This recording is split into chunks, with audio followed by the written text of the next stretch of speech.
Mheshimiwa Mufti, kakaangu Sheikh Samir, neno lake hili tarkul ada adawa, na kila ninapohudhuria katika hadhara hizi unisimamisha, si kwa sababu ya elimu, lakini kwa sababu ya urafiki wangu mimi na yeye.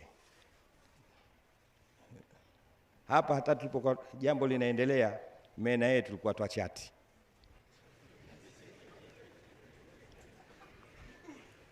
Na anachokitaka ni watu wafurahi kwa kusimama mie, kwa sababu huwa anapenda vile visa vyangu, si vya kielimu sana, lakini vinakwenda kutanabahisha watu. Kwa hiyo hilo ndio Sheikh Samiri huyu hupenda kunisimamisha, Mheshimiwa Mufti.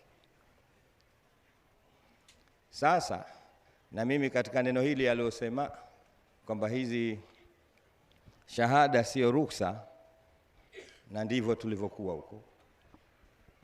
Sheikh Muhammad Ayubu rahmatullah alayh, yeye alikuwa hatoi kabisa shahada, na hata akitoa shahada anakuambia hujui kitu, kwa sababu mimi mwenyewe sina ninachokijua.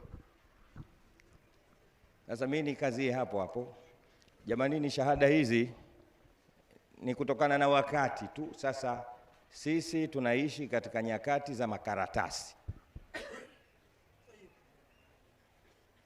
Qulibat mafahimul hayati wabudilat wataghayarat fi asrina al-ashya'u. Mmoja katika wanachuoni alisema hivyo. Mafuhumu ya maisha yamebadilishwa na mambo yamegeuka.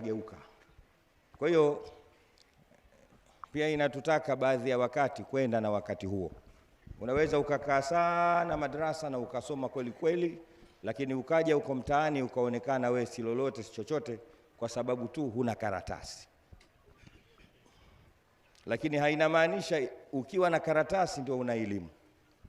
Wengi tunaona na makaratasi yao, lakini kinachokuwa ni kama kile cha yule kijana aliyesoma, na baada ya kurudi, kitu cha kwanza alichoona yeye, kwa sababu ameelewa sana, ni kuwaondoshea wale wazee wake kunuti.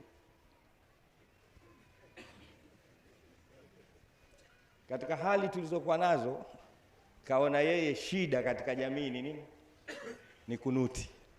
Hii kunuti iondoke ili Waislamu waishi vizuri. Na kwa vile analo karatasi lake, bahati nzuri au mbaya, wale wazee aliokuwa nao walishindwa kukabiliana naye kihoja juu ya uwepo na kutokuwepo kunuti. Wakaona isiwe tabu, huyu tumpeleke polisi huyu. Jamani, tutapelekwa polisi. Na alivyofika polisi, baada ya kushtakiwa, mkuu wa kituo akasema mkamateni, mleteni. Alivyoletwa, ndio huyu, naam ndio huyu. Kitu cha kwanza sasa, kabla mazungumzo hayajaanza, kawaletee wazee wetu kunuti yao, kisha keste. Asalamu alaykum wa rahmatullahi wa barakatuh.